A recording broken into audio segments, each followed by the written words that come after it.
చిన్న ప్రార్థన చేసుకుందామండి. పరలోకమందున్న మా తండ్రి, కొన్ని సంగతులు మాకు అందించండి. ఈ వారం కూడా తండ్రి విలువైన సంగతులు నేర్చుకుని తిరిగి వెళ్ళడానికి సహాయం అనుగ్రహిస్తారని కోరుతూ క్రీస్తున్నామని ప్రార్థన సమర్పిస్తున్నాము తండ్రి. ఆమేన్. దయచేసి కంగారు పడకండి, త్వరగానే ముగిస్తాను. నిజానికి చాలా ట్రాఫిక్ జామ్ ఉంది, మానేద్దాం అనుకున్నాను కానీ దేవుని దయ వల్ల రావాల్సి వచ్చింది. సరే, ఏదేమైనా కొన్ని సంగతులు మనం విందాం. తమ్ముళ్ళు ఇప్పటివరకు ప్రకటన చేసినట్టుగా రేపటి దినాన్ని మనకు చాలా ప్రాముఖ్యమైన రోజు. ఎందుకంటే జరగబోతున్న నేషనల్ సెమినార్ కొరకు రేపు మనం చేయబోయే నిబంధనలు, వాగ్దానాలు, చేయబోయే ప్రతి క్రియను గురించి రేపు డిస్కషన్ చేస్తాం. దయచేసి రండి. సంఘం అంతా ఎవరైతే ఉన్నారో కమిట్మెంట్ ఉన్న ప్రతి ఒక్కరు రండి. ఎవరికి నేను ఇండివిజువల్గా ఫోన్ చేసి రండి అని నేను చెప్పట్లేదు. బాధ్యత ఉన్నవారు, ప్రేమ ఉన్నవారు, సేవను గౌరవించిన వారు, ముఖ్యంగా మేమంటే ఏంటో అర్థమైన వాళ్ళు ఖచ్చితంగా రేపు వస్తారని నేను ఎదురు చూస్తున్నా. రేపు వస్తారు. ఇక రాని వారికి మాకు బొట్టేటి చెప్పలేదు, అలా చెప్పలేదంటే నేను చెప్పను. కావలసిన వారు వస్తారు, దేవుని పని చేయాలనుకున్న వాళ్ళు వస్తారు. రేపటి దినాన్న రాజమండ్రి చర్చిలో పగటి వేళ 10 గంటల నుండి మధ్యాహ్నం 3 గంటల వరకు ఈ బిలీవర్ కాన్ఫరెన్స్ జరుగుతుంది. ఒక మంచి వాక్యం వింటాం. మనం చేస్తున్న పని బిబిలికల్గా ఎంత ధన్యకరమైనదో రేపు డిస్కషన్ చేస్తూ మన ప్రామిస్లు మనం తెలియజేస్తాం. జరగబోతున్న పనికి ఇది నా కమిట్మెంట్ అన్న సెమినార్లో నేను చేసేది. ఈ ఏడాదిలో నేను దేవుని కొరకు దాచుకునే అమూల్యమైన గడియ సమయం అని అనుకున్న ప్రతి ఒక్కరు రేపు వస్తారు. రేపు రండి, మనం మాట్లాడదాం అనేక విషయాలు. అలాగే 18వ తారీఖున మన సహోదరులు సుధాకర్ గారి యొక్క నాన్నగారి జ్ఞాపకార్థ దినం ఉంది. సంఘం ఇలాంటి వాటికి రావాలి, ఎవరు మిస్ అవ్వకండి. మొన్న కూడా కొంతమంది మిస్ అయ్యారు. ఖచ్చితంగా జ్ఞాపకార్థ దినానికి రండి. ఎందుకంటే సంతోషించే వారింటికన్నా దుఃఖించే వారింటికి వెళ్ళమని బైబిల్ చెప్పింది. కాబట్టి రండి. సరే, సామెతల గ్రంథం ఒక మంచి సంగతిని కొద్ది నిమిషాలు మాత్రమే, ఒక 30-40 నిమిషాలు చూసి మనం ముగించేసుకుందాం. సామెతల గ్రంథం 1వ అధ్యాయం 20 నుండి 23 వచనాల వరకు. జ్ఞానము వీధులలో కేకలు వేయుచున్నది, సంత వీధులలో బిగ్గరగా పలుకుచున్నది, గొప్ప సందడి గల స్థలములలో ప్రకటన చేయుచున్నది, పురద్వారములోను పట్టణముల్లోను జ్ఞానము ప్రచురించుచు తెలియజేయుచున్నది. ఎట్లనగా, జ్ఞానము లేని వారులారా, మీరెన్నాళ్ళు జ్ఞానము లేని వారుగా ఉండకూడదురు. అపహాసకులారా, మీరెన్నాళ్ళు అపహాసం చేయుచు ఆనందింతురు. బుద్ధిహీనులారా, మీరెన్నాళ్ళు జ్ఞానమును అసహించుకుందురు. నా గద్దింపు విని తిరుగుడి, ఆలకించుడి. ఆగుదాం. రాయబడిన సంగతులు సామెతల గ్రంథంలో ఆయన వెతుకున్న విధానం, భాషా విధానానికి మనం ఆయన సందర్భానుసారంగా దాన్ని అర్థం చేసుకునే విధానం మనకు తెలియకపోతే సామెతల్ని పెడార్థం పెట్టే అవకాశాలు కూడా ఉన్నాయి. అందులో ఒకటి భాగం నేను చెప్తాను, వినండి. ఇదే సామెతల గ్రంథంలో జ్ఞానాన్ని వ్యక్తిగా పోలుస్తాడు. ఆ వ్యక్తిగా పోల్చినప్పుడు ఆ జ్ఞానం మాట్లాడుతుంది. పురాతనమైన కాలంలో లేదా ఈ సృష్టి పుట్టకముందే నేను అక్కడ ఉన్నాను అని మీనింగ్ వచ్చే మాట మాట్లాడుతుంటుంది. ఆ మాట్లాడుతున్నప్పుడు పూర్వకాలము తన సృష్టి ఆరంభమున తన కార్యముల్లో ప్రథమమైన దానిగా యెహోవా నన్ను కలుగజేసినట్టాడు 8:22లో. అంటే జ్ఞానం అంటే ఎవరన్నారంటే ఇక్కడ ప్రభు అయిన యేసుక్రీస్తు వారు పూర్వకాలమందు ఆయన సృష్టి ఆరంభానికి ముందు నన్ను కలగజేశాడు.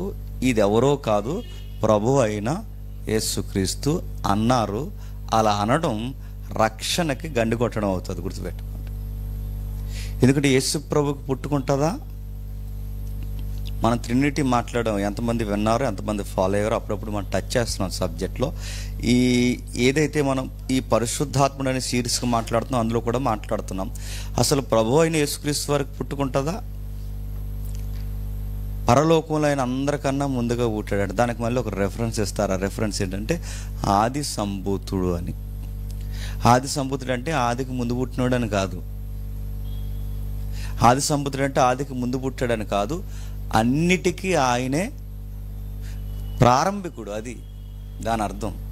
ఆయన లేకుండా ఏది కలగలేదని దాని అర్థం. ఆ అర్థాలు తీసుకోవాలంటే ప్రతి దానికి ఆయన క్రియేటర్ అని మనకిచ్చే వివరణ బట్టి వచనాలు ఉన్నాయి తప్ప ఆయనకు కూడా పుట్టుకుందని కాదు. మరి ఈ సామెతల గ్రంథంలో రాయబడిన 8:22 వచనంలో ఉన్న ఆ యొక్క వైఖరి ఎవరిని గురించి అంటే జ్ఞానమే.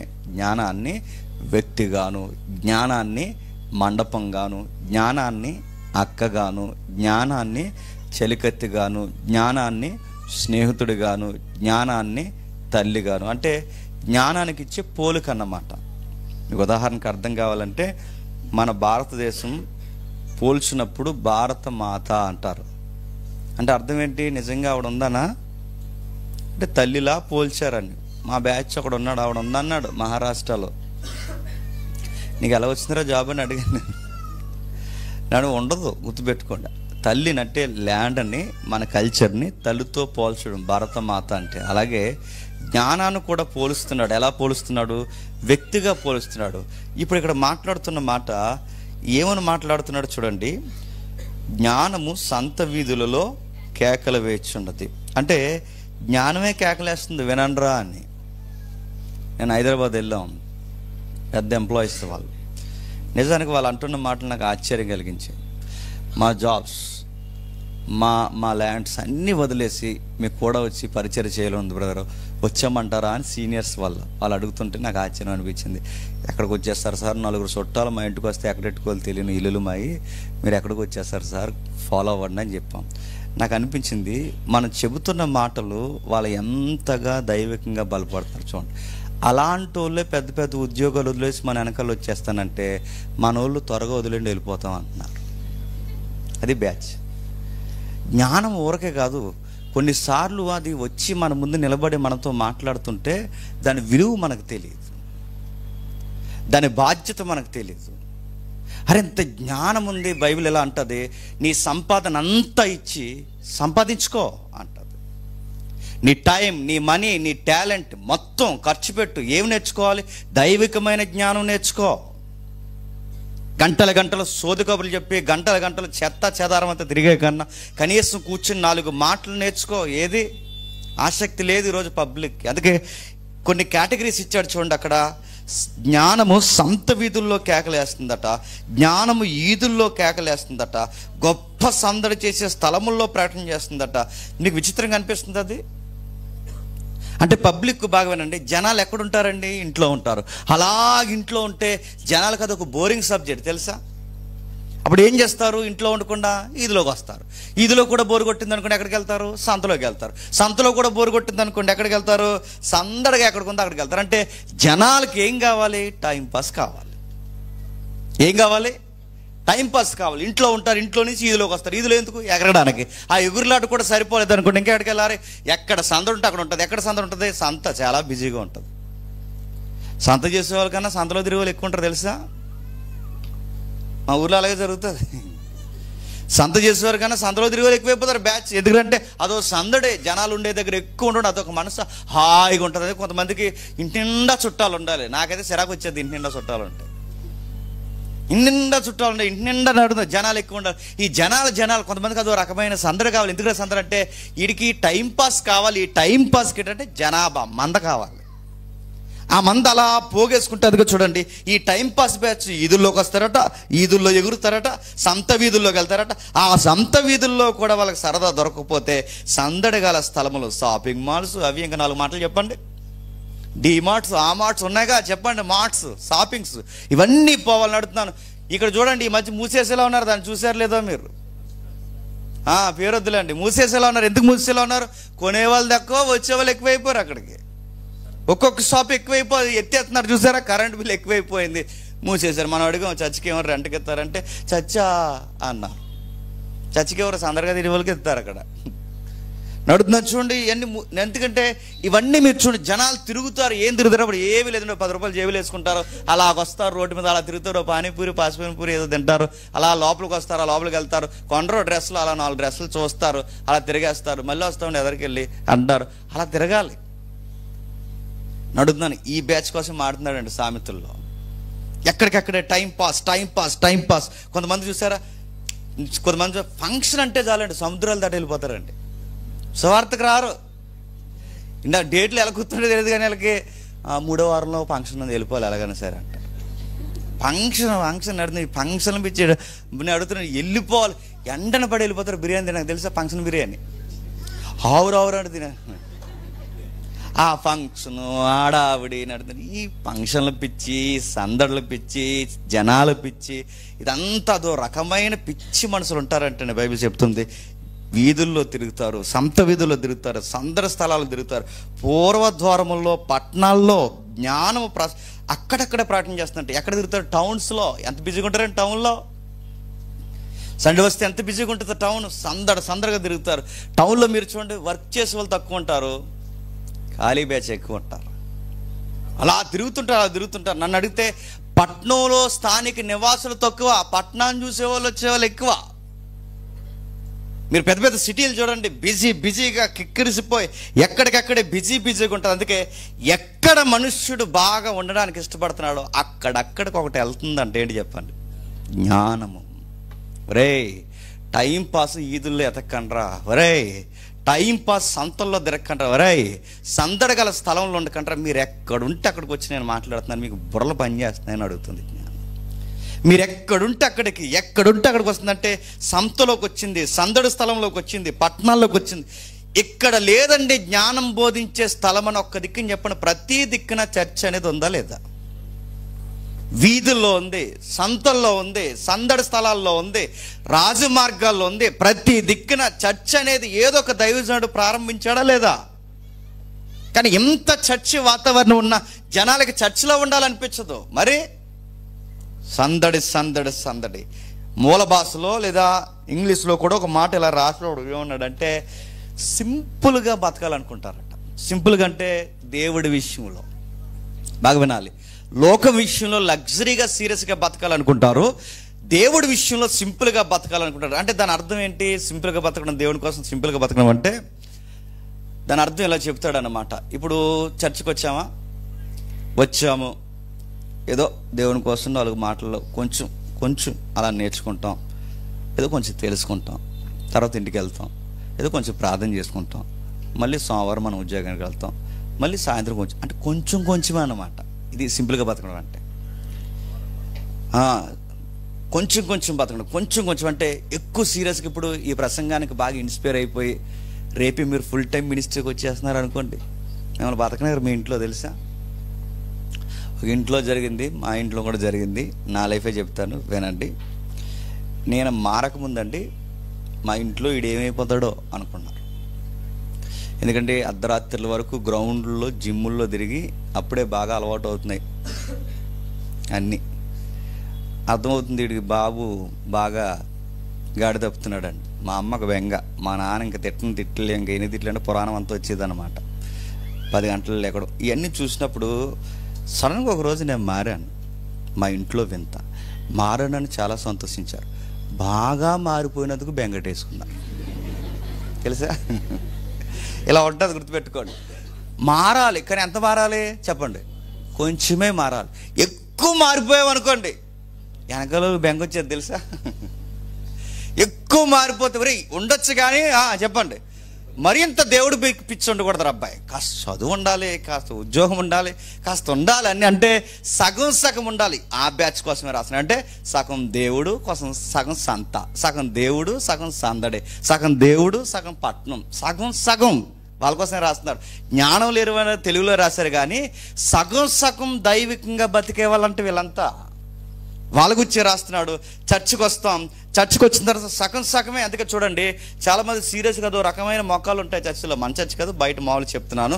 మనకి ఈ డాక్టరీన్ సంవత్సరం అండి, ఈ పరిశుద్ధాత్ముడు అదొక సీడ్స్గా ఇప్పటికి 20 అంట, ఇంకా 40 చెప్తాడేమో.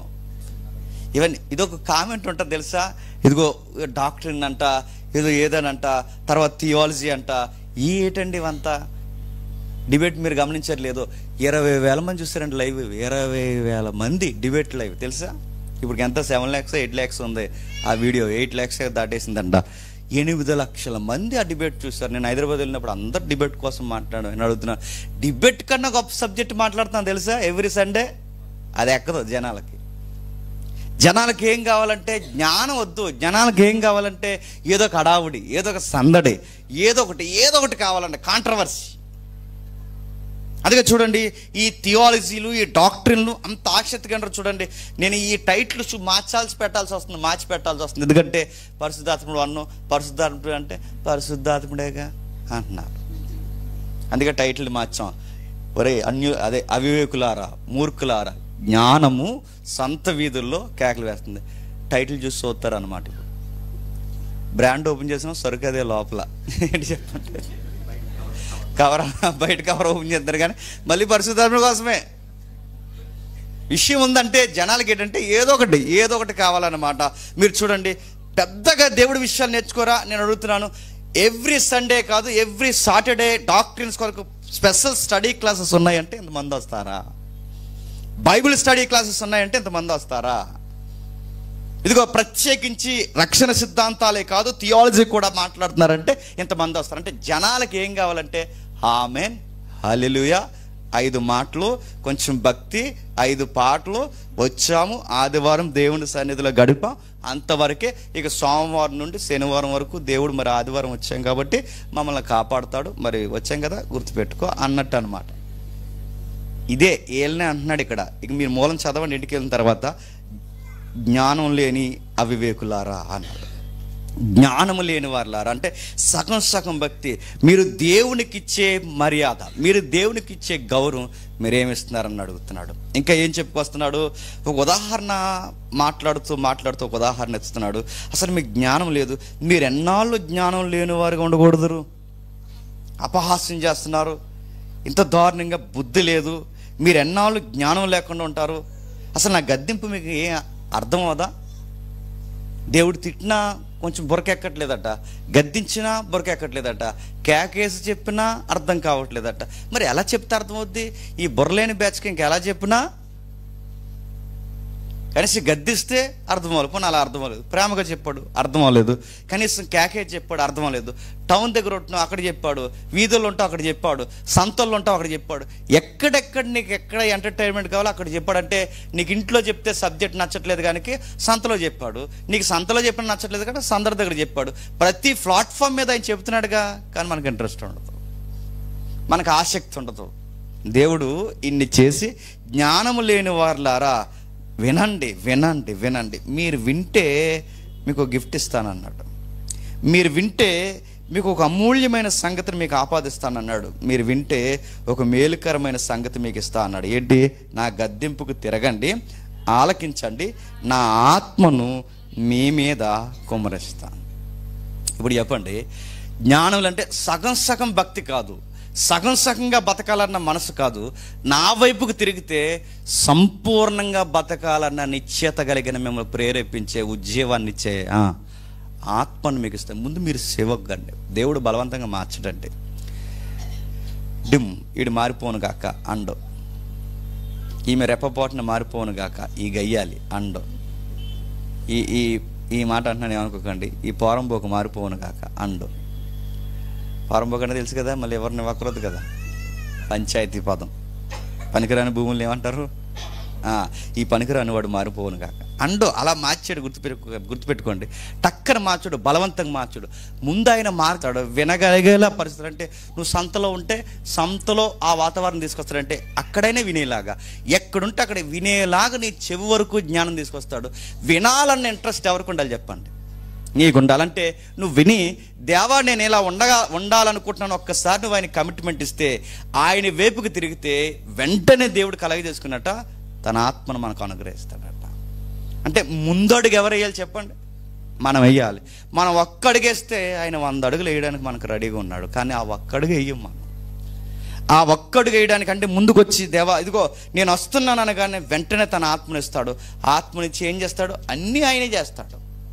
ఎన్ని చేస్తాడంటే ఆయనే విమోచిస్తాడు, ఆయనే ప్రాణం పెడతాడు, ఆయనే పిలుస్తాడు, ఆయనే నిబంధన చేస్తాడు, ఆయనే సంధి చేసుకుంటాడు, ఆయనే పరిశుద్ధాత్మనిస్తాడు, ఆయనే ప్రతిష్ఠిస్తాడు, ఆయనే ఆత్మను నింపుతాడు, ఆయనే నూతన సృష్టిగా మారుస్తాడు, ఆయనే నీ కోసం పరలోకం నుండి భూలోకానికి వస్తాడు, ఆయనే పరలోక పట్టణాన్ని కడతాడు, మళ్ళీ ఒక రోజు వస్తాడు, శాశ్వతంగా ఇక్కడి నుంచి సదాకాలం నిన్ను తీసుకెళ్ళిపోతాడు. నేను అడుగుతున్నాను, ఆయనే ఇవన్నీ చేస్తాడంటే ఒక్కసారి నువ్వు చేస్తే అన్నీ ఆయనే చేస్తాడు. విమోచన ఆయనదే, ప్రతిష్ఠ ఆయనదే, ప్రాణం పెట్టేది ఆయనే, పిలిచేది ఆయనే, నిబంధన చేసేది ఆయనే, సంకల్పం చేసేది ఆయనే, పరిశుద్ధాత్ముడు ఇచ్చేది ఆయనే, ప్రతిష్ఠ చేసేది ఆయనే, ఆత్మ నింపుదల ఆయనే, సృష్టిగా మార్చేది ఆయనే, నేను తీసుకెళ్ళి నిత్యత్వంలో కూర్చోబెట్టేది ఆయన. అంటే ఇవన్నీ చేసేది ఎవరు? ఆయనే. నువ్వు చేయాల్సింది ఏంటంటే కాస్త మాట విను, అంతే. నువ్వు పెద్ద చేయాల్సిన ఏమీ లేదు. నేను కొండలెక్కే దూకమని లేదు, ఎవరెస్ట్ మీద నుంచి అటు ఇటు దూకమని లేదు. నేను చేయమన్నది ఏంటో చెప్పిన, కాస్త నేను కేకేస్తున్నాను రా, నా మాటకి చెవి ఒగ్గండి, ఇది చేయమండి. మనల్ని ఏం చేసామో కాస్త వినండి, నా మాట విని దేవుడు ఇలా అంటున్నాడా, ఇలా చేయకూడదా, ఇది బైబిల్ ప్రకారం కాదా అని ఒక్క మాట నువ్వు చెవి ఎగ్గితే చాలు. మిగిలినదంతా ఆయన చేస్తాడు. మిగిలినదంతా అంటే నీ వెనక మొత్తం ప్రతి పరిస్థితిని నడిపించేది ఆయనే. కానీ అది ఒక్కటే చేయి. మనం వినం. మనకున్న రోగం ఏంటో చెప్పిన, ఎదుటోడు చెప్పేది వినం. మన దరిద్రం అదే, మన రోగం అదే, విను. కాస్త ఏం చెప్తున్నాడు దేవుడు, ఏం చెప్తున్నాడు, ఆ వ్యక్తి ద్వారా నాకేం చెప్తున్నాడు విను. వింటే బాగుపడతావు. సంత వీధుల్లో నీకు ఇంట్రెస్ట్ ఉందా, పోనీ అక్కడికన్నా వచ్చి చెప్తున్నాడు, రే నేను సంతలోకి రానరా, నువ్వేరా నా సన్నిధికి అన్నాడా, నువ్వు ఉన్నకాడికి వచ్చాడు ఆయన. సందడి దగ్గర నువ్వు ఉంటే ఏ సందడో ఎక్కడ దరిద్రం ఎక్కడ తిరుగుతున్నావో ఆ సందడి అక్కడ పరిసర ప్రాంతాల్లో కూడా వచ్చాడు ఆయన. ఎక్కడ చెప్పాలి అక్కడ చెప్తాడు. ఇంత చెప్పినా బుర్రకి ఎక్కదు, ఏమి వినపడదు. ఇది ఎలా ఉంటుందో తెలుసా, అన్నీ ఆయనే చేశాడండి. ఒక్క మాటలో చెప్పాలంటే నిశ్చితార్థం మాదిరి మనల్ని చేసుకున్నాడు. మనం ఒక ఉదాహరణ చెప్తాను, ఏమనుకోకండి. ఇంత చేశాడా, ఇన్ని కార్యక్రమాలు చేశాడా, ఇన్ని చేసిన తర్వాత దేవుడు మన నుంచి కోరుకునేది ఏంటో తెలుసా, ఒకటేనండి, ఏం చెయ్యొద్దు, ఇన్ని చేసిన దేవుని కొరకు నమ్మకంగా జీవించు, అంతే. ఇంకేం అడగలేదు ఆయన. విమోచన ఆయన ఇచ్చాడు, పిలుపు ఆయన ఇచ్చాడు, నిబంధన ఆయనే చేశాడు, పరిశుద్ధాత్మను ఆయన ఇచ్చాడు, ప్రతిష్ఠ ఆయనే చేశాడు, ఆత్మ నింపుదల, నూతన సృష్టి, స్వతంత్రం అన్నీ ఆయన ఇచ్చాడు. ఇన్ని చేసిన నేను నీ కోసం ఏం చేయాలంటే నమ్మకంగా బతుకుతామా? ఎలా ఉంటుంది చెప్పనా, ఈ రెఫరెన్స్ నుంచి మీరు ఇంటికి వెళ్ళిన తర్వాత చూడండి ఎలా ఉంటుందంటే, కొంచెం బతుకుతాం అన్నారు. ఎలా బతుకుతారు? తోడ ఎందాక తమ్ముడు అన్నారు, తోడ అంటే కొంచెం ఎదరికి వెళ్ళట్టున్నాను, కొంచెమే ప్రేమిస్తాం నిన్ను అన్నారు. అండి కొంచెం ప్రేమ బాగుంటుందా? పాడుకోవడానికి బాగుంటుంది, ప్రేమించడానికి బాగోదు. కొంచెం ప్రేమ బాగుంటుంది. ఒక భార్య భర్తల కోసం చెప్తాను. చక్కటి కుటుంబాన్ని ఇచ్చాడు నీకు, ఇల్లు ఇచ్చాడు, బాధ్యత ఇచ్చాడు, అన్నీ పెట్టాడు, చక్కటి స్థితిగతులు, వస్త్రాలు, ఆహారం, ఆరోగ్యం అన్నీ నీ భర్త చూసుకున్న తర్వాత నువ్వు ఆయన దగ్గరికి వెళ్ళి కొంచెం ప్రేమిస్తానండి మిమ్మల్ని అన్నావు అనుకో, ఎలా ఉంటుంది చెప్పండి? అన్నీ చేసి నిబంధన చేసుకుని నేను విడిపించుకుని నీ మరకలో నీ మచ్చలు అన్నీ కడుక్కొని నేను చక్కటి సంగముగా నేను మార్చుకొని జస్ట్ నన్ను ప్రేమించు చాలు, నన్ను అర్థం చేసుకో చాలు, నా మాట విని చాలంటే అంటే వినలేకపోతున్నానండి, అప్పుడప్పుడు వింటానండి, నాకు ఎక్కువ సంతలోనే తిరగాలని ఉందండి అంటే ఎలా ఉంటుంది చెప్పండి? ఎలా ఉంటుందండి? నీకెందుకే సంసారం, సంతలో తిరిగిపోయి అంటాడా అండా? నీకెందుకే సందడిలో తిరిగి, నీకెందుకు సంసారం, సందడిలోకి పో. నీకెందుకే సంసారం విలువను తెలియదా, నీకెందుకు పో, ఆ సంతల్లో తిరుగు, ఆ సందడిలో తిరుగు. నీకు విలువ తెలియదు, నీకు జ్ఞానం తెలియదు, నీకెందుకు, నీకు విలువ తెలియదు, నీ కాపరం అవసరం అని అడగడా? ఈ మాట కొంచెం ఎక్స్ట్రీమ్గా చెప్తున్నాను, ఏమనుకోకండి. అన్నీ చేసింది ఈయన అయితే ఈయన దగ్గర మనకు ఉండాలనిపించట్లేదంటే భార్యకి భర్త దగ్గర ఉండాలనిపించకపోవడం ఎంత అసహ్యమో చెప్పండి. భార్యకు భర్త దగ్గర ఉండాలనుకోకపోవడం ఎంత అసహ్యమో దేవుని దగ్గర మానవుడు ఉండకపోవడం కూడా అంత అసభ్యకరమైన కార్యం, ఘోరమైన కార్యం. అది దేవుడు ఇష్టపడ్డండి. అది దాన్ని వ్యభిచారంతో పోల్చాడు దేవుడు. ఇష్టపడడానికి ఆయన ఏమాత్రం సముఖత చూపలేని పరిస్థితుల్లో మనం ఇష్టపడ్డాడు. ఇంత చేసిన తర్వాత కక్కిన వాంతి కుక్క తిరిగినట్టు తిరిగితే ఇక దేవుడు ఏమనుకోవాలండి? పైగా వస్తాం, వారం వచ్చి ఏం చేస్తాం? విమోచన ఇచ్చాడు, ప్రతిష్ఠ ఇచ్చాడు, పిలిచాడు, పరిశుద్ధాత్మను ఇచ్చాడు. ఈ నిచ్చి దేవుడు మనకి చేసిన తర్వాత మళ్ళీ దేవుని దగ్గరకు వచ్చి వారం ప్రార్థన ఏమని చేస్తాం తెలుసా? నిన్నే ప్రేమిస్తున్నాం కానీ కొంచెం మరి లోకంలో కొంచెం అవి ఉన్నాయి, మరి మాకు కొంచెం డీలింగ్స్ అవి ప్రభువా, మరి కొంచెం సెటిల్ అవ్వాల్సి ఉంది, ఆ కొంచెం సెటిల్మెంట్ అయిపోయేలా చూడు. ఆయన బాగా వినండి, మీకు భాష ఎలా ఉందో తెలియదు కానీ ఆయన ఏమో నాతో ఉండండిరా అంటే మనం ఏమంటున్నాం, కొంచెం సెటిల్ అవ్వాల్సి ఉంది ప్రభువా, మరి అవి కూడా చెప్పండి. నువ్వే ఇది ఎలా ఉంది చెప్పనా, భర్త దగ్గరకు వచ్చి భార్య అందట నాకు ఆడు కూడా నచ్చుతున్నాడు, మరి నువ్వే కొంచెం అర్థం చేసుకుని నువ్వు ప్రేమమ్మయుడివి, చెప్పండి, నువ్వు ప్రేమమ్మయుడివి, కొంచెం అదే నువ్వే నా రాకపోకలు యందు నన్ను కాపాడి, చెప్పండి. బాగుందా ప్రార్థన? బాగుందా చెప్పండి. నన్ను జాగ్రత్త కాపాడి మరి ఆదరించి అంతం వరకు నువ్వే మర్యాదగా క్రమంగా నన్ను నడిపించంటే బాగుందా? నువ్వు లోకంతో జీవించాలనుకోవడమే, గుర్తుపెట్టుకో, నువ్వు లోకంతో జీవించాలనుకోవడమే చెప్పండి దేవుని నిబంధన భగ్నం చేయడం. నీకు సంత కావాలి, సందడి కావాలి, దరిద్రం అంతా కావాలి, పట్టణాల్లో తిరగడం కావాలి, నీకు సంసారం విలువ అర్థం అవ్వలేదు, నువ్వెంత దారుణంగా ఉన్నావంటే నిన్ను చూస్తుంటే పరిస్థితి ఎంత ఘోరంగా ఉందో అర్థమవుతుంది. అందుకే జ్ఞానము సంత వీధుల్లో కేకలు వేచింది. ఎదుగు నువ్వు అక్కడే తిరుగుతావు కనుక, అక్కడే ఉంటావు కనుక అక్కడికి వచ్చి అంటున్నాడు, రండ్రా నిబంధన లేని మీకు నేను నిబంధన ఇచ్చి స్థిరపరిచి నా ఆత్మను అనుగ్రహించి సంసారులుగా మారుస్తాను రండి. ఆ సంతలో తిరగండి, సంసారులుగా మారుస్తాను రండి, మీకు ఉన్నతమైన స్థితిని ఇస్తాను రండి. సింపుల్గా బతికేయడం బతుకని అనుకోకండి, అది స్వార్థంతో బతకడం అంటున్నాను. సింపుల్గా బతికేయడం మంచి బతుకు అనుకోకండి, స్వార్థం. అది జరిగించాల్సినవన్నీ దేవుని దగ్గర పొందుకొని, జీవితం పొందుకొని, ఆదరణ పొందుకొని, కావలసిన వాగ్దానాలన్నీ పొందుకొని, దేవుని దగ్గర ప్రతి ప్రతిష్ట మనం పొందుకొని, ఆత్మను పొందుకొని, నూతన జీవితాన్ని పొందుకొని, అన్నీ పొందుకొని మళ్ళీ లోకంలో స్థిరపడాలని చూస్తున్నావంటే ఇది వ్యభిచారంతో సమానం. గుర్తుపెట్టుకో. ఏం చేసినా దేవునికి ప్రీతికరమైన కార్యాలు చేయాలి. ఎలా ప్రభువా, ఏం చేయాలి ప్రభువా అంటే ఏం లేదు, నా కొరకు నమ్మకంగా జీవించేది ఒకటే చేయి. అన్నీ నేనే చేస్తున్నానుగా, ఎమోషన్ నాదే, ప్రాణం పెట్టింది నేనే, పిలిచింది నేనే, పరిశుద్ధాత్మ ఇచ్చింది నేనే, నిబంధన చేసింది నేనే, ప్రతిష్ఠ పెట్టింది నేనే, నూతన సృష్టిగా మార్చింది నేనే, నిన్ను ఎంత ప్రేమించి నేను కోరుకున్నది ఒకటే, నన్ను కాదని ఇంక లోకం వైపుకి చూడు, అదొకటే నేను కోరుకుంటున్నాను. అలా స్ట్రాంగ్గా ఉండాలంటే నేను ఏం చేయాలి ప్రభు అంటే 23వ వచనంలో అంటున్నాడు, నా గద్దింపు వినండి, తిడుతున్నానని ఫీల్ అవ్వకండి, నా గద్దింపు వినుడి, ఆలకించుడి, నా ఆత్మను మీ మీద కుమ్మరిస్తాను, అంటే నా ఆత్మను ఇస్తాను, అప్పుడు మీకు ఎలా జీవించాలో మీకు అర్థమవుతుంది. మరో మాట చూడండి, యెషయా గ్రంథం, త్వరగా ముగించేసుకుందాం. యెషయా గ్రంథం 29వ అధ్యాయం, యెషయా గ్రంథం 29వ అధ్యాయం, యెషయా గ్రంథం 29వ అధ్యాయం 18వ వచనం.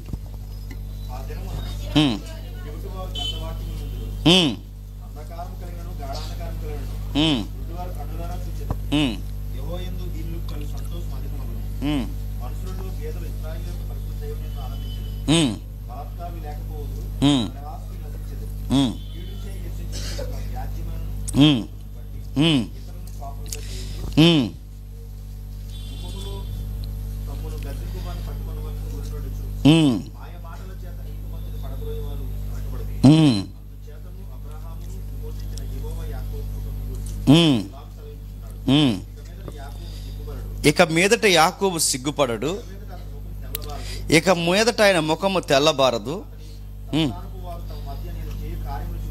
అతని సందర్భ వారు నేను వారి మధ్య చేయి కార్యములు చూసినప్పుడు నా నామము పరిశుద్ధపరచుదురు, యాకోబు పరిశుద్ధ దేవుని పరిశుద్ధపరచుదురు, ఇశ్రాయేలు దేవునికి భయపడుదురు, సంచల బుద్ధి గలవారు వివేకులవుదురు, సనుగువారు ఉపదేశానికి లోనవుదురు. ఇలాంటి పరిస్థితుల్లో ప్రవక్తలు ప్రవచనాలు చెప్పారు. ఏమని? జ్ఞానము లేక సంత వీధుల్లో తిరుగుతున్నవారు, జ్ఞానం వినక సందడి గల స్థలంలో తిరుగుతున్నవారు, జ్ఞానం ఇష్టపడక పట్టణాల్లో తిరుగుతున్న వాళ్ళందరికీ ప్రవక్తలు దర్శనాలు పొందారట. ఏమని పొందారు? ప్రవ్వా, ఎప్పుడు ప్రవ్వా ఇలా పరిస్థితులు మారేవని అడిగితే అప్పుడు దర్శనాలు జీవించాడు. ఆ దర్శనంలో ఒక దర్శనమే మనం చదువుతున్నాం. యెషయాకు ఒక దర్శనం వచ్చిందట. ఈ సంత వీధుల్లో తిరుగుతున్న వీరి పిల్లలే, ఈ సందడి గల స్థలంలో తిరుగుతున్న ఈ యాకోబు సంతానమే ఒక రోజు వస్తుంది. ఆ రోజు వీళ్ళు ఇశ్రాయేలు దేవునికి భయపడతారు, పరిశుద్ధ దేవుణ్ణి పరిశుద్ధంగా చూస్తారు. చంచల బుద్ధి గలవారు వివేకం. ఆ రోజు వీళ్ళకి జ్ఞానం అంటే ఏంటో అర్థమవుద్ది. ఒక రోజు వస్తుంది, ఈ సనుగులు సంశయాలు మానేసి యెహోవా వాక్కుకి ఉపదేశానికి లోబడతారు. ఎప్పుడు లోబడతారు ప్రభు అంటే ఒక రోజు వస్తుంది. ఆ ఒక్కరోజు ఏంటో మీరు ఇంటికి వెళ్ళిన తర్వాత చదవండి. ఆ ఒక్కరోజు ఏంటంటే పరిశుద్ధాత్మని పొందుకో. ఏ రోజట పరిశుద్ధాత్మని పొందుకోవడం అంటే, పరిశుద్ధాత్ముడి రాక 2000 సంవత్సరాల క్రితం ప్రారంభమైంది, అధికారికంగా పెంతెకొస్తు రోజు. ఈ పరిశుద్ధాత్ముడు వచ్చిన తర్వాత పాత నిబంధనలో లేనంత ముమ్మరమైన వాక్యాలు ఇష్టపడే తత్వాలు సంఘంలో ఎక్కువయ్యాయి. యెహోవాని గురించి ఎక్కువగా అంటే గంటలు మీరు అపోస్తుల పరిచర్య చూడండి, రాత్రి అంతా మాట్లాడుతుంటే జనాలు అలా వింటున్నారట. ఎలా వినగలుగుతున్నారు? రాత్రి అంతా ఇప్పుడు ఈ రోజు మధ్యాహ్నం నుండి రేపు మధ్యాహ్నం వరకు ఇలా కంటిన్యూ చేసాం అనుకోండి, వింటారా? కానీ అపోస్తులు చెప్తే వినేవారట. ఇలా చెప్తున్నాను కానీ అలా పోతుంటారు, నువ్వు ఏడు మేము వెళ్తున్నాం అనేసి. కానీ వాళ్ళు వినేవారట. ఎలా వినేవారు? నాకు విచిత్రంగా అనిపిస్తుంది. ప్రభు 3 రోజులు ఏకదాటిగా ప్రసంగం చెప్తే అలా ఉండిపోయారట. అంటే పబ్లిక్ ఒక రోజు వస్తుంది, ఆ రోజు ఎలా ఉంటుందంటే ఉపదేశాన్ని వింటారు, దేవుణ్ణి గణపరుస్తారు, దేవుని కొరకు ఎంత పరుగులు తీయాలో అంత పరుగులు తీస్తారు, దేవుని కొరకు గంటలు రోజులు అలా కూర్చొని దేవుని ఉపదేశానికి లోబడతారు. ఎస్, దేవుడు చెప్పింది నిజమే, మన సంతల్లో టైం పాస్లు చేయకూడదు. ఎస్, దేవుడు చెప్పింది నిజమే, మన సందడి గల స్థలంలో ఉండకూడదు. దేవుడు చెప్పింది నిజమే, ఆయన సన్నిధిలో గడిపినంత ధన్యత ఈ భూమి మీద ఇంకెక్కడా లేదని ఆ మాటను చాలా బిలీవ్ చేస్తారట. అంత నమ్మకం మీకు ఎలా వస్తుందా అంటే, వాళ్ళ మధ్య ఎవరు పని చేస్తున్నారు చెప్పండి? పరిశుద్ధాత్మ పని చేస్తారు. ఆ రోజు వస్తుంది, ఆత్మ పొందుకున్న కార్యాలు చాలా గొప్పగా జరుగుతాయి. అందుకే ఈ టెక్స్ట్ని అంటే ఈ యొక్క రాస్తున్న విధానాన్ని అలా కంటిన్యూ చేస్తే ఎక్కడి వరకు తీసుకొచ్చాడు చూడండి. 32వ అధ్యాయం మొదటి వచనం నుంచి. ఆలకించుడి, రాజు నీతిని బట్టి రాజ్య పరిపాలన చేయును, అధికారులు న్యాయమును బట్టి మనుష్యుడు గాలికి మరుగైన చోటు వలెను, గాలివనికి చాటైన చోటు వలె ఉండును, ఎండిన చోట నీళ్లు కాలువల వలెను, అలసట పుట్టించు దేశమున గొప్ప బండ నీటి వలెను ఉండును. చూసివారి కన్నులు మందముగా ఉండవు, వినివారు చెవులు ఆలకించును, చంచల మనస్సులు జ్ఞానము గ్రహించును, నత్తివారి నాలుక స్పష్టముగా మాట్లాడును, మూడుడికి గనుడుగా ఎంచబడడు, కపటి ఉదారుడు అనబడు, మూడుల మూఢవాక్యములు పలుకుదురు, భక్తిహీనులు భక్తిహీనముగా నడుచుకుందురు, యెహోవాను గూర్చిని కాని మాటలు మాట్లాడుచు, ఆకలిగని వారి జీవధారం తీసుకొనుచు, దప్పుగని వారికి పానీయము లేకుండా చేయుచు,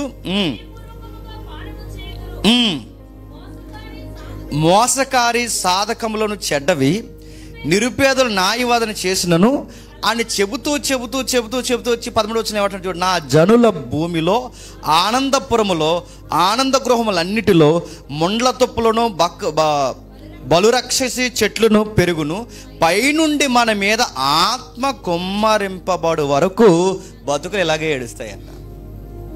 పైనుండి ఆత్మ, ముగించేస్తున్నాను, పైనుండి ఆత్మ అంటే పరిశుద్ధాత్ముడు పైనుండి వచ్చేంత వరకు బతుకులు ఎలా ఉంటాయంటే, నివాస స్థలాల్లో బలురక్షసి మొక్కలంటే ముండ్ల పొదలు పోలిస్తే ఇల్లు ఎంత చండాలంగా ఉంటాయో, ఎంత భీకరంగా ఉంటాయో, బతుకులు కూడా ఎలా ఉన్నాయో చెప్పండి? పొదలు మొలిసిన జీవితాల్లాగా, లేదా నక్కలకు నిలయాల్లాగా ఎలా ఉన్నాయి. ఎక్కడెక్కడ ఎంజాయ్ చేస్తున్నామంటే సంతల్లో, సందల్లో, ఈ భయంకరమైన పట్టణాల్లో, వ్యసనాల దగ్గర ఇదే ఎంటర్టైన్మెంట్ అనుకుంటున్నాం. నిన్న మొన్న చూశారు, కుటుంబం సినిమాకి వెళ్ళారట, తొక్కిసలాట చచ్చిపోయారట. అవసరం అండి అది? చిన్నపిల్లలు తీసుకుని చనిపోవడం, దానికి మీద మళ్ళీ పెద్ద రుబాబు, దానికి మళ్ళీ సోషల్ మీడియాలో పెద్ద హంగామా అని అడుగుతున్నాను. అవసరమా? ఆ రోజే వెళ్ళడం అవసరమా? అలాగే మిగిలిన రోజు వెళ్ళమని కాదు, అవసరమా అని అడుగుతున్నాను. అవసరమా? వాటికి ఏం చేయాలి? ప్రాణాలు పోగొట్టుకునే పరిస్థితి. సందడి గల స్థలాల్లో మా ప్రాణానికి సౌఖ్యాలా? ఎక్కడికి వెళ్ళారట, ఎక్కడో దేవుడు అని పేరు మీద వెళ్ళారట, తొక్కిసలాట్లో చచ్చిపోయాడు. దేవుడి పేరు మీద వెళ్ళి తొక్కిసలాట్లో చచ్చిపోవడం. సందడని వెళ్ళారు మీరు, దేవుడు అని వెళ్ళలేదు మీరు. ఎక్కడ చూడండి ఇవే పరిస్థితులు. ఇవన్నీ అంటే మనకు జ్ఞానం, ఒక వివేచన. ఇంత టైం ఈ ఈదుల్లో నేను ఇచ్చేస్తున్నాను, దీనివల్ల నాకు ఉపయోగం. ఇంకేం బుర్రలో పని చేయవండి. టైంపాస్. చాలామంది ఉంటారండి, వాళ్ళని చూస్తే నాకు తెక్కలేగిస్తుంది. ఆ రోజు వాళ్ళకి అలా గడిచిపోతే చాలండి, అంతే. అంటే ఆ రోజు అలా గడిచిపోవాలా? ఇవాళ ఇక్కడికి వెళ్ళాం, మధ్యాహ్నం అయిపోయింది, సాయంత్రం అక్కడికి వెళ్తాం, సాయంత్రం అయిపోద్ది, అమ్మయ్య ఈరోజు అయిపోయింది. ఇంక రోజులు లెక్క ఎట్టుకోవడానికి బతికడీడు. రోజు అయిపోతే చాలా ఒక బాధ్యత. నా జీవితంలో ఒక రోజు అయిపోయింది, ఒక సంవత్సరం అయిపోతుంది, ఇదిగో డిసెంబర్ నెలలో కూడా వచ్చేసాను, మళ్ళీ నూతన సంవత్సరంలో అడుగు పెడుతున్నాను. ఎంత టైం వేస్ట్ అయిపోతుందని ఏ రోజు అని అనిపిస్తుందండి? ఎప్పుడు అనిపిస్తుంది చెప్పనా? మొదట ఆయన మాట విని ఆత్మదేవుడు మన దగ్గరకు వస్తే, పైనుండి ఆత్మ మన మీద కుమ్మరిస్తే, ఆ మొదటి 5 వచనంలో ఉందో చూసారా, కన్నులు మందంగా ఉన్న వారికి ఇక మందంగా ఉండవు, చెవులు ఇక మందంగా ఉండవు. ఆ కన్నులు కనబడతాయి, ఆ చెవులు వినబడతాయి. ఇక మళ్ళీ మళ్ళీ సంత వీధుల్లో తిరగాలనిపించదు. వాళ్ళకి ఏమనిపిస్తుంది అంటే సువార్త, సంఘం, సహవాసం, దైవజనులు, పని, ఏదో ఒకటి దేవుని కొరకు చేయాలి. ఎందుకంటే ఆత్మ ఏం చేస్తుందంటే నీ దేవుని కొరకు ఏదో ఒకటి నువ్వు చెయ్యి. ఆత్మ ఉందో ఆత్మ లేదో ఎలా తెలుస్తుంది చెప్పనా? దేవుడి కొరకు మనం ప్రార్థన చేస్తున్నప్పుడు ఈ సెల్ఫ్ తెలిసిపోతే గుర్తుపెట్టుకోండి. దేవుడి కోసం ప్రార్థన చేస్తున్నప్పుడు ఎన్ని చేశాడు దేవుడు, నాకు విమోచన ఆయనదే, ప్రతిష్ఠ ఆయనదే, నన్ను పిలిచినవాడు ఆయనే, అన్ని కార్యాలు జరిగించినవాడు ఆయనే, నన్ను ఉన్నతంగా తీర్చిదిద్దినవాడు ఆయనే, నూతన సృష్టిగా మార్చింది ఆయనే. ఇన్ని చేసిన ఆయన కొరకు ఇంక నేను ఇంకేం అడగలను? ప్రాణం కన్నా గొప్పది ఇంక నేను ఏం అడగలేను. దేవా నీ చిత్తమే సిద్ధించగాక ఇంక నేను ఏం అడగలేను అంటాడు ఆత్మ ఉన్నవాడు. ఆత్మ లేనివాడు ఏమంటాడు తెలుసా? ప్రభా 3 రోజులు నీ ఉపవాసం ఉన్నాను, 52 వారాలు వచ్చాను, నీతికి పడి బతుకుతున్నాను ప్రభా. ఈ ఒక్క డిఎస్సి కొట్టలేవా? నేను కొట్టనే చెప్పు, ఒక్క మార్క్ ఇవ్వలేవా నాకు? నువ్వు ఇవ్వగలవు నాకు తెలిసి, ఎందుకంటే నువ్వు తోకగా పెట్టవు నన్ను. అది దీన్నే సెల్ఫ్ అంటారు, గుర్తుపెట్టుకో. నీ ప్రేయర్లో కూడా ఏం కనబడుతుంది తెలుసా? సెల్ఫ్, స్వార్థం, నువ్వు. మన ప్రేయర్లో ఏముండదు తెలుసా? జెన్యూన్గా ఉండాలండి. నాకు తెలుసు నువ్వు నాకు చేస్తావు, నేను అడక్క ముందే నాకు ఏ జీవితం మంచిదో నువ్వే సెట్ చేస్తావు. నేను సంత వీధుల్లో ఉంటే నేను ఎలా పాడైపోతానో నన్ను ముందే నువ్వు చూస్తావు. సందర్గల స్థలముల్లో ఉండిపోతే నా జీవితం సమాధికి ఎలా జారిపోతుందో నువ్వే గమనించావు. ఒకటేడు ప్రభువా, నాకు నూతన జీవితం లేకపోతే నా జీవితం ఎంత అల్లాడిపోతుందో నువ్వే గమనించావు. ఇన్ని చేసి నీవు రేపేం జరగాలో నువ్వు నాకు చేయవా చెప్పు, అన్నీ చేస్తావు. మొదట నీ రాజ్యాన్ని, నీతిని నేను ఎదిగితే నాకు కావలసినవన్నీ నువ్వు అనుగ్రహిస్తావు. కానీ నేను ఇవ్వడుగుతున్నానంటే నేను ఈరోజు కూడా ఎంత భక్తి పేరు మీద నేను స్వార్థంతోనే నీకు ప్రార్థన చేస్తున్నాను. గుర్తుపెట్టుకోండి, నిన్న మొన్న వీడియో చూస్తే నాకు చాలా ఆత్మీయంగా అనిపించింది. ఆత్మ, దేవుడు, సహవాసం ఇవి మన మైండ్లో ఉన్నాయనుకోండి, రోగం అలాగే ఉంటుంది, అలాగే రోగం మనలో పెట్టి పీడిస్తుంటుంది. ఆ టైంలో కూడా ఎంత భక్తిగా ఉన్నా నీ రోగం ఏంటి ప్రభువా అనవంట. ఏమంటాను తెలుసా? రోగం ఉంటే ఉంది, కానీ ఒకటి మాత్రం నాకు అర్థమైంది. నా కొరకు పరలోకం నుంచి భూలోకాన్ని దిగివచ్చి పశువుల పాకలో నిద్రపోయి పట్టు వస్త్రాలు కూడా కనీసం నీకు ఈ కనీస వస్త్రం కూడా నీకు లేకుండా, ఏమాత్రం సౌఖ్యం లేకుండా నా కొరకు 33 సంవత్సరాలు బతికి చనిపోయి తిరిగి లేచి రక్తం కార్చి నా కొరకు మళ్ళీ సజీవంగా కనపడ్డాం. ఇంత చేసి నీ దగ్గరకు వచ్చి ప్రభువా నాకు రోగం ఉంది తీసే అంటే నా పోలీస్ లాంగ్వేజ్ నాకే నామోసుకుంది ప్రభు. ఎందుకంటే అంత త్యాగం చేసి నీ ముందుకు వచ్చి నాకు ప్రాబ్లం ఉంది తీసే అంటే నేను డిస్కషన్ చేస్తుంది నా ప్రాబ్లమ్స్ కొరకు కాదు, నేను డిస్కషన్ చేస్తుంది నువ్వు చేసేవే త్యాగం, దాని కొరకు డిస్కషన్ చేయాలి. నా ప్రేయర్లో నీ సిలువే జ్ఞాపకం రావాలి, నా ప్రసంగంలో నీ సిలువే నాకు జ్ఞాపకం రావాలి, నా రాకపోకల్లో నీ సిలువే, నా ఉద్యోగంలో, నా చదువులో నువ్వు చేసిన త్యాగం నాకు గుర్తు రావాలి. అది గుర్తు రాకుండా నీ దగ్గరకు వచ్చి ఇంత చేసి నీ దగ్గరకు వచ్చి నేను ఏదో డిస్కషన్ పెడుతున్నానంటే అసలు నీ విలువ నాకు తెలియలేదు. కొంతమందికి విలువ తెలియదు, ఎప్పటికే తెలియదు. దేవుని విలువ ఎప్పటికే తెలియదు, దేవుని విలువ ఎప్పటికే తెలియదు. సేవ విలువ తెలియదు, సహవాసం విలువ తెలియదు, సంఘం విలువ తెలియదు, దైవజనుల విలువ తెలియదు. ఎంత జరుగుతుందని ఏ విలువ వాళ్ళకి అర్థం కాదు. కొంతమంది ఉంటారు తమ్ముళ్ళు మన చుట్టూ ఉన్నోళ్ళు, ఇలా దేవుని పని ఉందంటే అలా పరుగెట్టుకొచ్చేస్తారండి. అర్ధరాత్రి లేదు, అపరాత్రి లేదు, పరుగున వస్తారు ఇలా దేవుని పని ఉందంటే. కొంతమంది ఉంటారు రారు, ఎన్ని చెప్పినా రారు. ఎందుకు రాలేదంటే ఏదో సోదువాంక అనమాట. అంటే వచ్చేద్దాం అనుకున్నాను, ఇప్పుడే హెలికాప్టర్ గులిపోయిన దారిలో అంటాడు, ఏదో ఒక వంక అన్నమాట. కొంతమంది ఉంటారు వీడు వస్తున్నాడు వీడు రావట్లేదు, తేడా ఏంటి చెప్పండి? వీడిని ఆత్మ నడిపిస్తుంది చెప్పండి, వీడిని ఆత్మ నడిపించట్లేదు. వీళ్ళు ఆత్మకార్యం పనిచేస్తుంది, వీడికి ఆత్మ. కొంతమంది పని చేస్తారు టక్కన మాయమైపోతారు. అదేంట్రా అంత ఆసక్తిగా చేయమంటే చేయరు. ఎందుకు ఆసక్తిగా చేయరు చెప్పిన, ఇది పనిగానే చూస్తున్నారు తప్ప బాధ్యతగా చూడరు. ఈ చక్కటి బాధ్యతలు, ఈ పని విధానాలు, ఈ సువార్తలు, ఈ సంతోషం, భూమి మీద అన్నిటికన్నా గొప్ప సంతోషం అని చెప్పిన, సువార్తలు తిరిగినంత సంతోషం ఇంకెక్కడ ఉండదండి. మీకు ఆ టేస్ట్ తెలుస్తుంది. ఒకప్పుడు మన ప్రారంభంలో ఎలా ఉంటామంటే, ఇక్కడ మీటింగ్ ఉంది, ఉందా అన్నయ్య వచ్చేస్తున్నాం అంటాడు. అక్కడ మీటింగ్ ఉంది, ఉందా తమ్ముడు వచ్చేస్తున్నాం అంటాం. అక్కడ మీటింగ్ ఉంది, ఉందా అని అంటే వచ్చేస్తాం. కానీ కొన్నిసార్లు కొన్ని రోజులు అయిపోయాక ఎలా చెప్పిన, ఈరోజు 3 మీటింగ్లు ఉన్నాయా, మళ్ళీ ఇది అయిపోయాక అక్కడికి వెళ్ళాలా, వెళ్ళా తప్పదంటావా అని అడుగుతాను. అలాగే అయిపోతుంది. గుర్తుపెట్టుకోండి, ఆత్మ ఉందనుకోండి, ఇక్కడ అక్కడ అక్కడ ఎక్కడ గుర్తుపెట్టుకోండి. అది నేషనల్ సెమినార్ అయినా, మామూలు పని అయినా, చర్చ్ అయినా, బరకాల మడతెట్టే పని అయినా, ఏదైనా ఆ పనిని మనం ఎలా చేస్తాం తెలుసా, ఎంజాయ్ చేస్తూ చేస్తాం.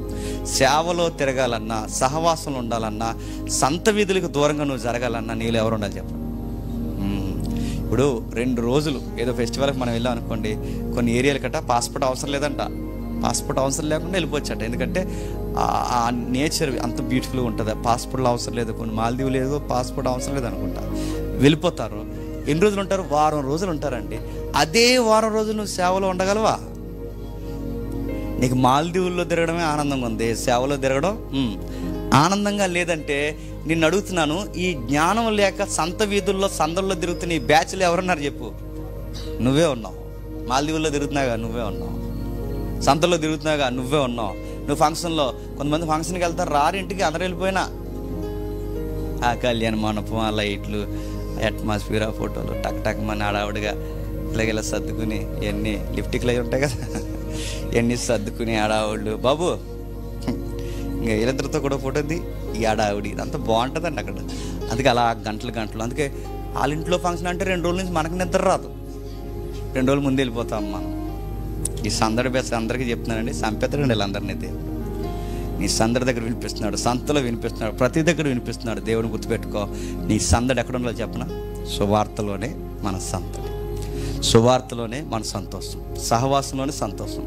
ఇలా ప్రతి ఆదివారం మీకు ఏమనిపిస్తుంది తెలియదు కానీ, నిజంగా ఆదివారాన్ని, ప్రేమని, ఆదివారం సహవాసం కోరుకున్న వారికి ఆదివారం ఎప్పుడు వస్తుందా అని ఎదురు చూస్తారు. ఆ ఫీల్ ఉంటుంది తెలుసా? నాకు ఉంటుంది ఎప్పటికీ. ఆదివారం ఎప్పుడు వస్తుందా, మళ్ళీ ఎప్పుడు వెళ్తామా, 1 గంటన్నర వాక్యం తమ్ముళ్ళతో, చెల్లెలతో, అమ్మలతో ఎప్పుడు 1 గంటన్నర వాక్యం ఎప్పుడు మాట్లాడతామా అని నాకు అనిపిస్తుంది. ఆదివారం త్వరగా వస్తే బాగున్నాను, త్వరగా ఆదివారం వచ్చి కలవాలని. ఆత్మను వాళ్ళకి ఆ ఫీలింగ్ ఉంటుంది. ఆత్మ లేని వారికి ఇవాళ శనివారమా, రేపే సండే, చర్చికి వెళ్ళాలి. ఎందుకు వస్తున్నాడు, వెళ్ళకపోతే ఏదో అయిపోద్దని, అంతే తప్ప ఏదో భక్తిగా కాదు. చెప్పండి, వెళ్ళకపోతే ఏదో అయిపోద్దని రావడం అటెండెన్స్ దేవుడు మరి వచ్చాను ఇవాళ, రేపు సోమవారం పని ఉంది అన్నట్టు అనమాట. గుర్తుపెట్టుకొని ఆనందంతో రండి, సంతోషంతో రండి. దేవుడు అంటున్నాడు 13వ వచనంలో, నా జనుల భూమిలో ఆనందపురముల్లోను, ఆనంద గృహం అన్నిటిలోనూ మొండ్ల తుప్పులు, బలు రాక్షస చెట్లు పెరిగాయి. అప్పుడు ఎంత ఆనందంగా ఉండదు మీ లైఫ్. ఆత్మీయ ఆనందం ఏది? ఆనంద గృహాల్లో ఆనందం ఏది? ఎందుకు మొండ్ల తుప్పులు వస్తున్నాయి? ఎందుకు బలురక్షక చెట్లు పెరుగుతున్నాయి? ఎందుకు పెరుగుతున్నాయి? మీకు సరదాలు ఎక్కువైనాయి ఈ మధ్య, సందర్లు ఎక్కువైనాయి ఈ మధ్య. ఇశ్రాయేలు పిల్లలు అనగానే, ఇశ్రాయేలు దేవుని పిల్లలు అనగానే ఎంత పిలుపు ఉండేది మీకు ఐగుప్తు నుంచి వచ్చినప్పుడు. ఏమైపోయారు మీరు? అందుకే మీకు మారడం ఎలా తెలియదు కనుక నేనే కలగజేసుకుని నత్తివారైన మిమ్మల్ని చక్కగా మారుస్తాను. ఆసక్తి లేని మీకు ఆసక్తి కలిగేవారుగా చేస్తాను. వివేకం లేని మీకు వివేకాన్ని ఇస్తాను. మీ పట్టణాలు పాడైపోయి మీ పట్టణాలు బాగు చేస్తాను. మీ మూర్ఖతను తీసి మంచితత్వాన్ని ఇస్తాను. నీతిని మీ మీద కుమ్మరిస్తాను. మొత్తం మిమ్మల్ని మార్చుకునే పని నేనే చేస్తాను. పైనుండి నా ఆత్మను కుమ్మరిస్తాను. ఆ ఆత్మ అధికారికంగా పెంతుకొస్తు దినాన్ని వచ్చింది. ఆ రోజు వచ్చిన పరిశుద్ధాత్ముడు ఈ రోజుకి అడిగేవారు ప్రతివానికి చెప్పండి ధారాళముగా అనుగ్రహిస్తున్నాడు. నువ్వు అడుగు నీకు ఇస్తాడు, నువ్వు అడుగు నీకు ఇస్తాడు. కొన్నిసార్లు బైబిల్ అర్థం అవ్వట్లేదని చదువుతున్నాను అన్నప్పుడు ఇంకా అన్నాను కాదు, అడగాల్సింది. కొన్నిసార్లు దేవుణ్ణి అడుగు, దేవా నాకు ఎందుకు అర్థం అవ్వట్లేదు ప్రభు అని అడుగు. అడుగువానికి పరిశుద్ధాత్మను ఇచ్చి ఖచ్చితంగా ఆ గ్రంథం నీకు అర్థమయ్యేలా నేర్పిస్తాడు. నా లైఫ్ ఏంటి నాకు అర్థం అవ్వట్లేదు ప్రభు అని ఆత్మను అడుగు, ఖచ్చితంగా నీ లైఫ్ ఏంటో అర్థమయ్యేలా చేస్తాడు. ఒక్కటి కాదండి, సర్వము జరిగించేది ఆయనే. ఒక్కసారి ఆయనకు అప్పగించుకుంటే మన జీవితాన్ని అందముగా మార్చేస్తాడు. అలానే కళ్ళు మూసుకోండి, మోకాళ్ళు వేయగలిగిన వారు మోకాళ్ళు వేయండి. ఎవరు కదిలిపోవద్దు,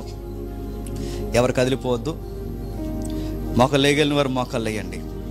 మన సంతోషం ఏంటో మన ఆనందం ఏంటో, మనం ఎక్కడ ఉండాలనుకుంటున్నామో, సాదాసీదా భక్తిగా కాకుండా దేవుని కొరకు ఎలా జీవించాలనుకుంటున్నామో కొద్ది మాటలు మనం ఏకీభవిస్తూ ప్రార్థన చేద్దాం.